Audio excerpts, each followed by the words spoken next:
Mimpi tinggi tapi dompet tipis. Realita ngerintis di kota pernah nggak?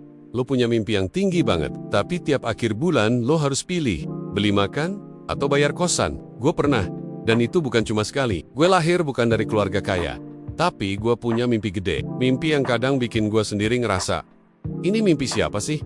Kok ribet banget dikejarnya? Waktu gue pindah ke kota, buat ngerintis hidup rasanya kayak dilempar ke tengah laut tanpa pelampung. Semua mahal, semua cepat, semua kayak nggak ada waktu buat nunggu lo siap. Tapi, di situ juga, gue belajar banyak hal yang nggak pernah diajarin sekolah. Kita tumbuh dengan nasihat kayak, kejar passion kamu, yakin aja, rezeki akan datang.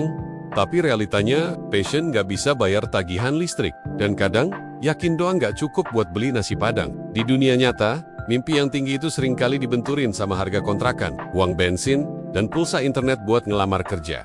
Gue pernah kerja jadi tukang cuci motor. Kadang gue bantu-bantu di warung, kadang bikin desain cuma dibayar roti dan kopi. Tapi justru dari orang-orang di jalanan, gue banyak belajar. Dari abang ojol yang bilang, selama motor masih nyala, gue jalan. Dari ibu-ibu jual gorengan yang bilang, nggak apa-apa untung dikit, yang penting dagangan habis. Dari temen kosan yang bisa bikin 20.000 cukup buat 3 hari. Mereka nggak banyak teori, tapi mereka jalan terus. Dan itu yang gue sebut akal jalanan. Nggak ada guru yang bakal ngajarin kamu ini. Gimana mau nongkrong? Uang di dompet cuma 7.000. Gimana tetap profesional kerja, meskipun mental lagi berantakan? Atau cara tetap senyum di depan klien?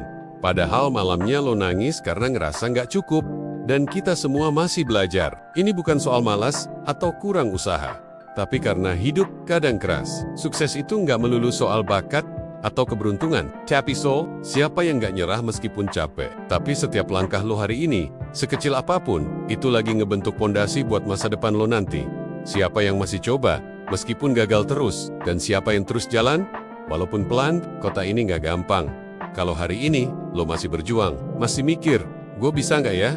Atau, kenapa mimpi gue kayaknya jauh banget? Gue cuma mau bilang, lo nggak sendirian.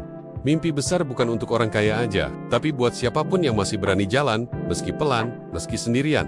Dan kalau lo lagi ngerintis, sambil dompet tipis, percaya, pelan-pelan juga bisa sampai. Karena bukan yang paling cepat yang menang, tapi yang paling tahan. Jangan lupa like dan subscribe. Kita bukan pewaris tapi parentis.